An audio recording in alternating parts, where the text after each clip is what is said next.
Okay, everybody, welcome back to the channel.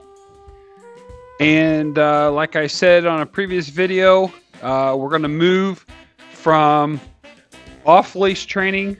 Now we're going to go into some different concepts and some different methods, okay, and more or less concepts and whatnot, because I want to really work Luke's mind and teach him to understand all these different words, okay?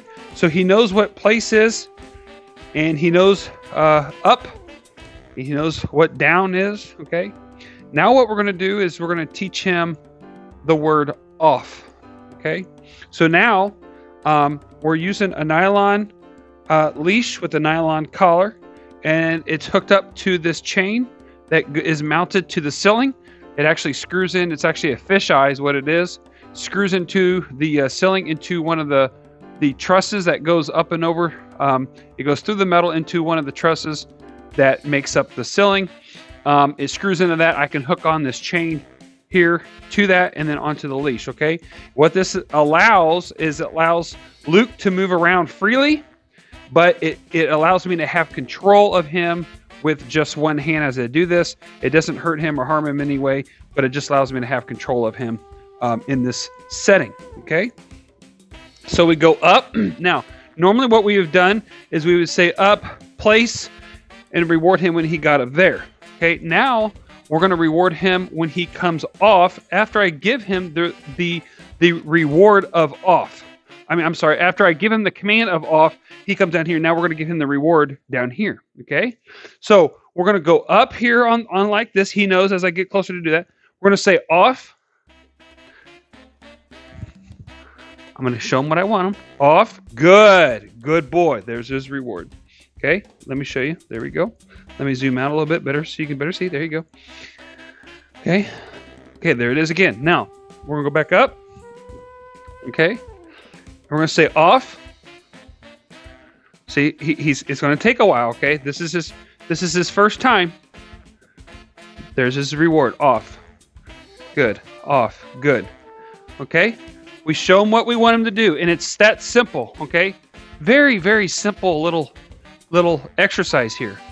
But if he goes up on the couch, if he's going up on something that we don't want him to be on, we don't want to have to teach him the word off when he's doing something that he shouldn't be doing. We need to teach him that command so he understands what that means before we get into that situation, right? Correct. All right, now, let's do it again. Okay, he goes back up. Okay. Off. Good. Good boy. Good boy. Now, what if I want something a little bit more sit? There we go. Now we're talking. Something a little bit more formal. Okay, there we go. Okay, let's go back up here. Place. Okay, good, good. Okay, there's no reward for that. Okay. Because what we're doing is we're going to reward him down here is off. That's a good boy. That's a good boy. Place. Good, good, good. There's the praise off, the rewards down here, okay? What we're doing is we're teaching him the off. And you can see how he hesitated at first to come off of there. But once we were able to make that distinguish of what I wanted him to do, after I showed him, we made the command, and then we follow through with the reward, okay? In this case, it's his food, all right? Let's do it again. Place.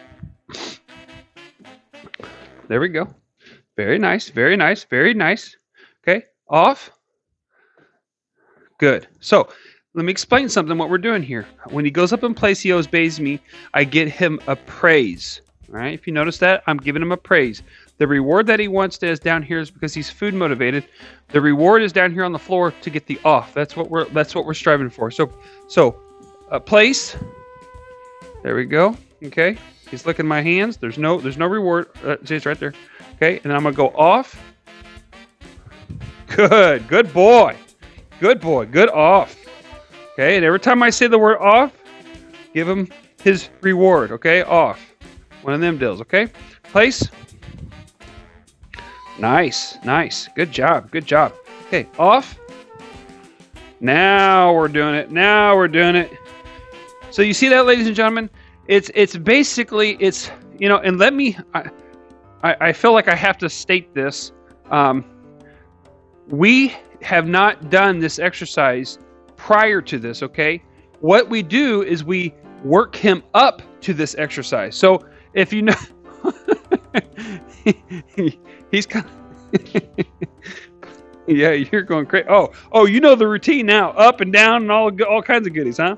So if you notice on our last video, we worked him from here going that direction, worked him here from going this direction to my left and right, okay, and giving him that release to leave me, okay, to go retrieve or to fetch, and then it's us giving him that. He's relying on us, on the trainers, relying on me because I'm the leader, okay? And so now we're working on that as an off, because if he goes up on something we don't want him up on, for example, you know, if he would jump on top of this, like not his whole body, but put his front paws up there, or if he'd go down here and grab a t-shirt down here or some of my tools. This is just a storage for me. I got some towels and toys in there. If he goes over there and kind of jumps on it and grabs that stuff, I could tell him off, okay? All right. Then I can also say, if he grabs something over there, I can say no. Okay, I know there's a lot of people that don't like to train their dogs no. I don't understand the concept behind that. Other than some people say that if you teach your dog no, it's their way of, and then all of a sudden they start nibbling. So if you tell the dog no, then all of a sudden they start biting on you. Okay, well, if people understood the way dogs work in the first place, that is their way to demand dominance in that relationship. So if I tell the dog no and they start biting me, okay, or start nibbling at me, try to maintain that dominant role, that's how them dogs work in their litters. So if they go in the litter, okay, and what's that all about, dude? If they start trying to dominate another puppy in the litter, or try to dominate their mother in that litter, okay, really quick, they're going to start nibbling, and it's getting a pecking order. I'm sure some of you would know the term henpeck. Okay, that henpecking, that terminology comes from, you know, the dominant chickens in the group going around pecking on the other ones to distinguish their order in the pack, or in this case it'd be the flock. Or in that case, in this case, it would be the pack. And that's why it's very important for us as trainers and handlers that we learn the mental mentality of our dogs. Okay, we're not trying to create. We're not trying to rewrite the Bible, if I could say it that way, okay? We're not trying to rewrite the way the dog thinks. We're understanding how the dog thinks, okay? And we're using that to our advantage, all right? So we're not trying to rewrite the way they think, and we're just trying to understand how they think and then use that to our advantage, all right? So if we tell them no and they start nibbling at our hands all of a sudden, it's their way to check us, and they're trying to gain the dominant role, and we're saying, no, no, no, no, no. We're the dominant figure. We're the leader, and we have to maintain that. We have to maintain that role. And I could give you a perfect example of how much it's important. Okay, and the reason I'm doing this is part of his food. Okay, so this is his meal. I'm not training him. I'm just giving him his meal, so I can talk to you at the same time, and he's not trying to pull this leash all over the place, and then he's sliding because the floor is a little wet because it's kind of wet outside and snowy, and so we brought in some water with us, so the floor is a little bit wet. But there's a little trick. And I'm, you know, this might be a little embarrassing. Maybe it's, I don't know. Maybe it's, what's the old acronym? Too much information, TMI. But one little trick of the trade that I do with all my dogs, not all of them, but most of them, when I'm trying to house break them and when I'm trying to crate train them, okay? And my dogs, I take them outside and they will not go to the bathroom. I'm sitting there forever initially. I'm like, and it took me some years to learn this little trick, but this goes to show you how important the leader is between them and us, okay? So I'm sitting there going, you know, I didn't do it with Luke because I know the trick. But with a lot of these puppies in years past, I'd be like, okay, let's go potty, let's go potty, let's go potty, let's go potty, let's go potty. And I'm like, it's either downpour raining when I'm trying to do this, or it's a mud hole and the dog decides to play in the mud, or it's like freezing cold and the dogs, it doesn't bother them, but it bothers me because, you know, I'm in the cold. I'm trying to bundle up, but they seem like it doesn't bother them. And so it seems like it's always in an inconvenient time. But I learned, just because, I'll let your imagination run wild on this, but just because of experience and the call of nature, one evening I was out with one of the dogs and I was going to the bathroom outside. I live in the country, thank God. And all of a sudden I looked over it and my dog was going at the exact same time. Like I started going and he went over here and started going. And in my mind, I'm thinking, wait a minute. I was sitting out here for stinking 10 minutes or whatever it was, trying to get that dog to go to the bathroom. And all I had to do is step outside or step over here and go to the bathroom. Next thing you know, he's going. I thought maybe that's a coincidence. So the next time he had to go potty, I come outside and, I try to time it out where I had to go too. And, I went to the bathroom and all of a sudden I looked to my right-hand side and there's that little rascal going as well. And that little puppy was learning to follow me as the leader. So it's so important that, they desire leaders, okay?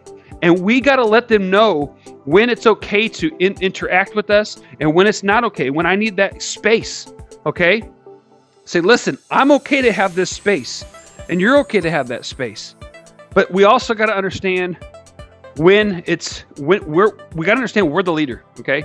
And they respond also. So for those of you that are having a hard time getting your puppy to go outside and go potty, well, for you guys, and your little, if you got the ability to go and you got that leadership already established with your dog, there's a little trick of the trade. And I do it with all my dogs. I did it with Luke. When I started him, I'd go outside. I would actually go to the bathroom with him outside. And, I went to the potty, not to do the business part, but boy, that'd be a mental picture. But we both went outside and he followed my lead. And I know a lot of you are thinking, there's no way that's crazy, but it's true. It's absolutely true. And it saved me so much time and so much inconvenience by trying to stand out there and go to the bathroom. I finally, he knows, if I get up here, it's my reward, and save myself so much time. So I say that to you as just a little tip, but it's so important. Off. It's so important that we're their leader, okay? And I say that to embarrass myself, so that you guys can understand how important it is to be their leader, okay? It's so important. And to train them, and you don't have to be, you don't have to be no Caesar at training, okay? You don't have to be some, great, understanding the psychological part of the dog. It doesn't have to go that far, okay? All it takes is that you are the leader. When you ask the dog, you show them what you want them to do, and then you give them a command and reward them when they do it, okay? And basically, it's like this. If the dog is sitting here, okay, and I want them to go there, okay, I'm going to show them where I want them to go. I will literally pick Luke up and set him there, okay? And I'll say up, or I'll say place. Whatever I want that to be, I'll say that. I'll come back down here, do it again. And once he can go up there on his own, I might, persuade him with some food or a leash and collar, etc., etc. But I'm showing him what I want. Once he goes up there, I reward him, good boy, and use some food perhaps. And then I build on that. I keep showing him. Then I give him the reward and so forth. Okay, and then we build on that as he gets older, and then we can reinforce all those commands that we've given him and shown him. We can reinforce all that, okay? Okay, now off, sit. We're gonna get a little bit more detailed here on this, okay? Nice, good job. Okay, place. Yeah, look at this little half job. No, you gotta get all the way up there, dude. Yeah, stinker. Okay, off. There, sit. Nice. Good job. Good job. Okay. Now I'm gonna release him. Let's do it without this. Yeah. Let me put that up here. Stop trying to get into my little treat snack there. Okay, we got right here. We're gonna come off. Sit. Pay attention to me now. Sit. Here. Good. Good boy. Let's go back up here. Very nice. Good boy. Off. Pay attention. Sit. You got to focus, buddy. You're distracted on them dogs on the other side of that wall getting your attention. Good job. Let's go back up top. Okay, come on. Place. Sit. Off. Sit. Hey. Pay attention to me now. There you go. That's a good boy. That's a good boy. That's my buddy. That's my buddy. Yeah, that's my buddy. That's my buddy. All right. That's right. That's right. Oh, saw the lick right there. We're done. Right there. Good job. Good job. Good job. Okay. So I'm going to let y'all go on that one. Hopefully that helps you guys. I'm telling you, these little, I got some more of these made. They're outside. They've been frozen in the snow. Many of you know that we've been under construction on this side of the wall. And so I've got a mess out there on that side. But, and I got everything setting outside. It's just an absolute mess. We're kind of under some construction on that side. But I've got some more of these sitting outside. It's supposed to warm up a little bit next couple of days. I'm going to try to get the rest of them in here, or at least a few more of them. And we're going to utilize these. And I'm going to teach him to go from walk from one to the next and kind of do a little bit of other, maybe some fun stuff, you know, because some of this stuff can kind of, you know, you do this, you're just kind of like, bleh, you know, especially if you're not into training, you don't like all this and trying to work your dog and step your dog up from one thing to the next, okay? I might even try to show everybody more or less of what the wagon wheel looks like, okay? Like we talked about in a previous video, that this is actually ideas from a hunting method. And so this would be like home plate or the pitcher's mount. Depending on how many plates you have and what you're trying to work. So if you started from here, then you would send the dog straight back into the next one. And then that would be like, let me just show you. This would be, it'd be like this. And then you would send him straight back to second plate, and then third, and then first. And so it's kind of, you know, the bases. Or if you started him in the middle and go out like this and go that way, it'd be like the wagon wheel type of thing. Anyway, I don't know how many I have left of these, but I think I have 2 more of those, maybe 2 or 3. And so we might work on that and start teaching him. And again, what it's really showing him is leadership, reliance on me, and then just really working that brain and whatnot. And so, and then the personality that Luke's been showing me is that I think we're going to lean more towards therapy side. He's too delicate of a dog. That might be a poor description. Or a poor word to use, but his build is really nice. He's got a very muscular build. He's got a very nice chest to him, very nice face. But his disposition is just phenomenal. And I really would just like to see him go into a therapy, emotional support, service dog situation. So that's what I'm going to aim for. So I think we're going to start going in that direction. Now, I'm not going to show any of you guys that kind of training. Just because of other trainers. I mean, obedience training, what we're showing you, I'm not interfering with a lot of other people's income, but when we start getting to the therapy side and we start getting the hunting side, I mean, I could do some hunting stuff for you guys, but I'm not going to get into a bunch of therapy stuff, because then I'm starting to, you know, get into some of these people's income and what they do, and they specialize in that, and I really don't feel like it's right for me to infringe on that. So I think we'll just stick with what we're doing, answer some of the people's questions and different things like that. Okay, so this is Luke. He is available, and we just ask that you subscribe to the channel, and we'll keep things going the way we're going, and keep you guys hopefully we're being of some kind of a help to you guys. So I just got a email tonight, and the family was thanking us about all the training videos that we do, and they're very thankful for what we do and why we do it, and so it really helps out a lot for me. It's encouraging. Sometimes I don't hear you know, anything other than, you know, make me a video or asking of me. It's very minimal. Do I get anything back from people saying, hey, we really appreciate what you do? So it's kind of nice to hear it every once in a while. So anyways, we'll see you guys on the next ones. Please don't forget to subscribe. Okay, thanks a lot.